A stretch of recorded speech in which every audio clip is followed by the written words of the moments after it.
Hello friends, welcome back to your channel world study. आज के session में हम लोग डिस्कस करने वाले हैं will India become high income country in 2047। क्या भारत 2047 में जो वर्ल्ड की हाई इनकम कंट्रीज़ हैं, उच्च आय वाले देश हैं, उनमें शामिल हो पाएगा? तो ये मोदी जी की जो महत्वाकांक्षी गोल है भारत को उच्च आय वाले देशों में शामिल कराना, क्या 2047 तक वो अचीव हो पाएगा? तो उसी से रिलेटेड एक न्यूज़ वर्ल्ड मीडिया में कवरेज चल रहा है उसका। तो देखते हैं क्या न्यूज़ है।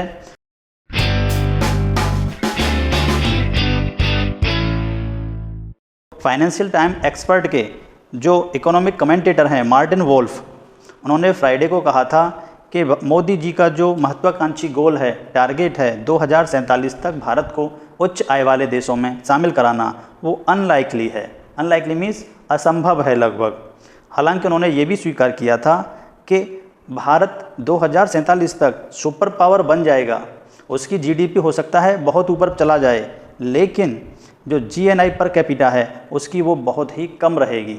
तो जीएनआई पर कैपिटा क्या होता है और 2047 तक ये जो उच्च आय वाले देशों की गिनती में शामिल कैसे नहीं हो पाएगा, क्या इसके मायने हैं, इसी से रिलेटेड हम आज के सेशन में डिस्कस करेंगे। तो देखिए, जो वर्ल्ड बैंक होता है विश्व की अर्थव्यवस्थाओं को 5 भागों में डिवाइड करता है। सबसे पहला होता है हाई इनकम कंट्रीज़, ऐसे देश जिनकी आय बहुत उच्च होती है। अपर मिडिल इनकम, मध्यम उच्च आय वाले या उच्च मध्यम आय वाले देश। लोअर मिडिल इनकम, निम्न मध्यम आय वाले देश। और लो इनकम, निम्न आय वाले देश। और 5वां होता है जिसको कहीं भी क्लासीफाइड नहीं किया जाता है। तो देखिए, हाई इनकम जैसे रसिया है, यूएसए है। आपको पता होगा रसिया, हाल ही में रसिया ने डिक्लेयर किया है अपने आप को high income country. Upper middle income country कौन से? जैसे चाइना है। और लोअर मिडिल इनकम जैसे अपना भारत है। और लो इनकम नॉर्थ कोरिया और भी पाकिस्तान और जो जैसे देश हैं वो लो में। और कुछ देश ऐसे हैं जिनको कहीं भी क्लासीफाइड नहीं किया गया है। अब देखना हमें ये है कि ऐसा क्या मेथड है वर्ल्ड बैंक का जिसके बेस पर वो इन अर्थव्यवस्थाओं को, इन कंट्रीज़ को डिवाइड किया जाता है। तो देखिए, वर्ल्ड बैंक जो है जीएनआई पर कैपिटा के माध्यम से वर्ल्ड बैंक एटलस मेथड का यूज़ करते हुए इन वर्ल्ड कंट्रीज़ को जो है इन 4 या 5 भागों में डिवाइड करता है। तो सबसे पहले हम बात करते हैं लो इनकम वाले देश। तो लो इनकम वाले देश ऐसे देश जिनकी GNI per capita 1145 US dollar से कम होती है, वो होते हैं लो इनकम वाले देश। अब आप कहोगे ये जीएनआई पर कैपिटा क्या होता है?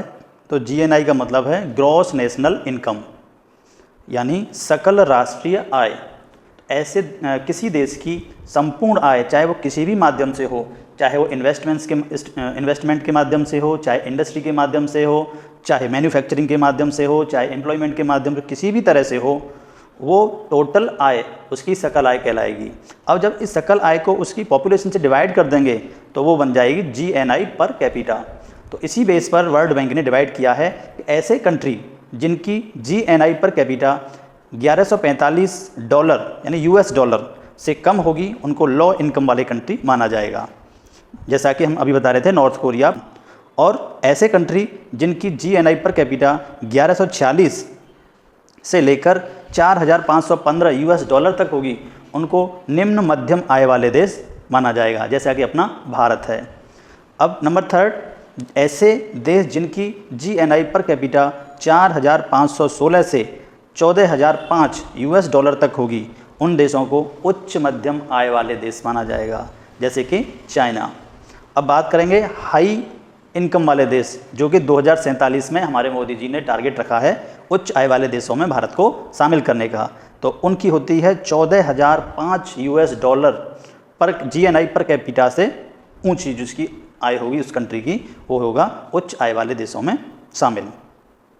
अब देखिए, कुछ बात करते हैं वर्ल्ड मैप में जो कौन कौन से ऐसे देश हैं जो उच्च आय या उच्च मध्यम आय या निम्न मध्यम आय या लो आय में हैं। तो देखिए, यूएस, कनाडा, रसिया, ऑस्ट्रेलिया, ये जो ग्रीन कलर दिखाई दे रहा है, ये ग्रीन कलर रिलेट कर रहा है हाई इनकम को। अब बात करते हैं अपर मिडिल इनकम, जैसे चाइना है, ब्राज़ील है, और ये जो कंट्री दिखाई रहे हैं लाइट ग्रीन में, वो हैं अपर मिडिल इनकम।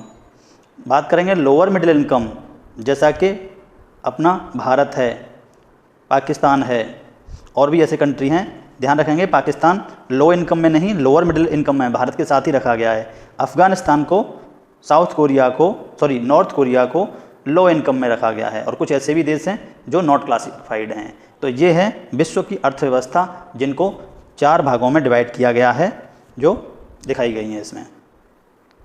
अब बात करेंगे भारत और चाइना की। देखिए 1991 में भारत और चाइना की इकोनॉमी यानी GNI पर कैपिटा लगभग बराबर थी, कह सकते हैं कि भारत की और ऊपर थी। लेकिन उसके बाद चाइना ने अपने यहाँ पर मैन्युफैक्चरिंग को इतना हब बना दिया कि उसकी करंट में GNI पर कैपिटा लगभग 13,400 US डॉलर है, जबकि भारत की 2,540। यानी चाइना तो पहुँच गया उच्च मध्यम आय वाले देशों में और भारत रह गया निम्न आय वाले देशों में। और बात की जाए जनसंख्या की, जनसंख्या भी लगभग दोनों देशों की बराबर है। और इसी संदर्भ में बात की जाए पाकिस्तान की, तो पाकिस्तान की जो GNI पर कैपिटा है वो है 1500 US डॉलर पर कैपिटा। अब देखिए ये है, आप देख पा रहे होंगे 1991 में भारत की GNI पर कैपिटा चाइना से बहुत ऊपर थी, लेकिन उन्होंने अपने देश को मैन्युफैक्चरिंग हब बना के इतना इन्वेस्टमेंट प्राप्त किया, जिससे वहाँ के लोग जो है GNI पर कैपिटा कह सकते हैं आप, लोगों की आय इतनी बढ़ गई, जो लिविंग स्टैंडर्ड है वो इतना बढ़ गया, जिससे वो उच्च आय वाले देशों में शामिल हो गया। अब हम देखेंगे जो वर्ल्ड के इकोनॉमीज़ हैं जिनकी GNI पर कैपिटा के हिसाब से रैंकिंग। तो सबसे फर्स्ट कह सकते हैं, फर्स्ट पर कोई नहीं है, सेकंड पोजीशन आती है नॉर्वे की, जिसकी GNI per capita 1,02,460 US dollar है, जो कि सबसे टॉप मोस्ट मानी गई है। उसके बाद स्विट्जरलैंड, लग्जमबर्ग, आयरलैंड, ये कंट्रीज आते हैं। वहीं बात की जाए भारत की, भारत इस श्रेणी में 139 रैंक होल्ड करता है, जिसमें भारत की जो GNI पर कैपिटा है 2,540 मीन्स 2,540 US डॉलर है। अब देखेंगे, अब बात करेंगे भारत में इतना पोटेंशियल है और इतने जो है रिसोर्सेज हैं, फिर भी भारत की GNI पर कैपिटा इतनी कम क्यों हैं? देखिए इसके कई कारण होते हैं।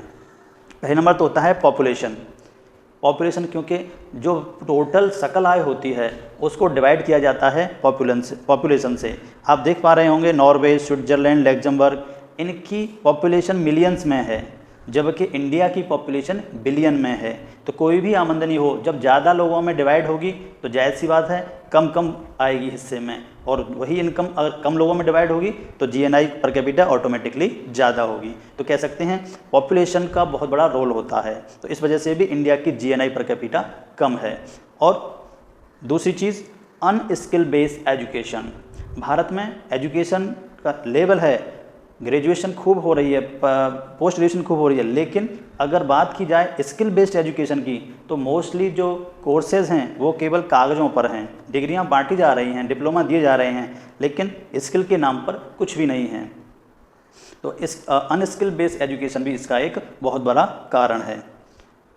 अब बात करेंगे कि कैसे मोदी जी के जो महत्वाकांक्षी गोल है 2047 तक भारत को उच्च आय वाले देशों की श्रेणी में शामिल करना, वो कैसे पॉसिबल है? तो वो पॉसिबल है केवल स्किल बेस्ड एजुकेशन को अपना के। सबसे पहले जो भारत की जनसंख्या है उसको, जनसंख्या को जनशक्ति के रूप में ट्रांसफ़र करना होगा, क्योंकि भारत एकमात्र ऐसा देश है जिसकी यंगेस्ट पॉपुलेशन का परसेंटेज सबसे ज़्यादा है, यानी जो वर्किंग पॉपुलेशन है भारत की विश्व में सबसे ज़्यादा है।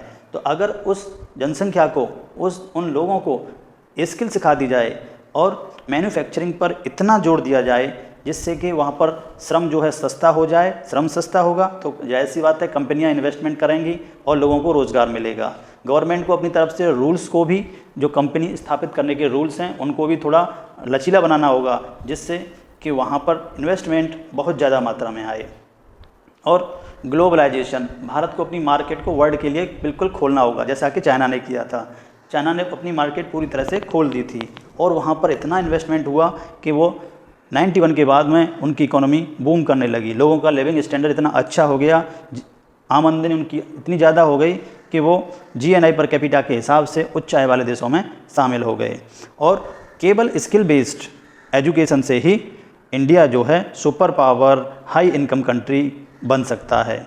जैसा कि मार्टिन वोल्फ बोल रहे हैं कि ये जो इंडिया का टारगेट है 2047 तक का, ये अनलाइकली है, यानी ये नहीं हो पाएगा। लेकिन उन्हें ये नहीं भूलना चाहिए कि भारत में रिसोर्सेज की कोई कमी नहीं है, जनशक्ति की कोई कमी नहीं है, लेकिन केवल हमें काम करना है अपनी पॉपुलेशन को एक पावर स्ट्रेंथ देने का।